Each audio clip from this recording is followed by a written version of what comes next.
Hello guys! Ngayong araw nga ay samahan nyo nga akong magluto nitong low budget na pinakbet. Nabili ko nga lang pala ito ng 20 pesos dun sa may Tiangge.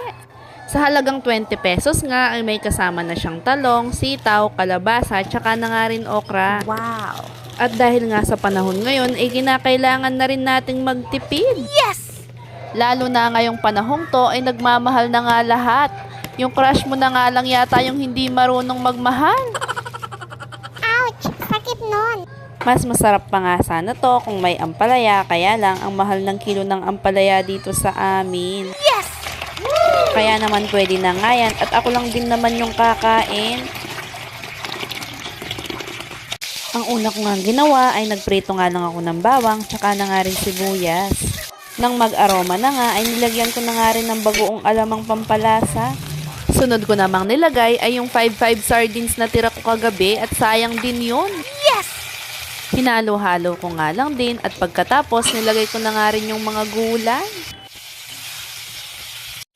At ipapaalala ko nga lang din na hindi po ako expert sa pagluluto dahil ito'y sariling version ko nga lang din. Pagkatapos ko nga mailagay yung lahat ng gulay ay tinakpan ko nga lang din para naman lumambot. Nilagyan ko nga lang din ng konting tubig para naman may sabaw yung gulay natin. At pagkatapos ay nilagyan ko nga lang din ng magic sarap pampalinamnam sa niluluto nating gulay. Pinalambot ko nga lang din yung mga gulay at pwede na nga rin yan. Woo! Kain tayo mga guys. Thank you Lord sa blessings. Wow! Ano pang hinihintay nyo? Kumuha na nga kayo ng kanin at sabayan nyo na nga rin ako.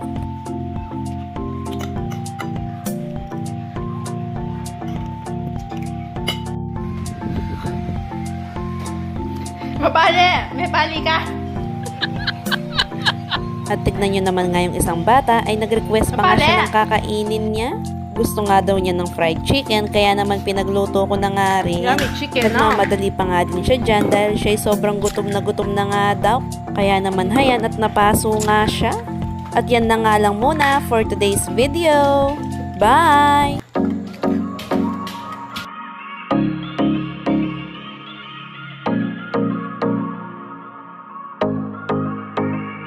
At kung nagustuhan mo nga ang video na ito, ay huwag mong kakalimutang mag-subscribe dito sa aking YouTube channel para naman lagi kang updated sa lahat ng videos at happening sa aking buhay. Salamat!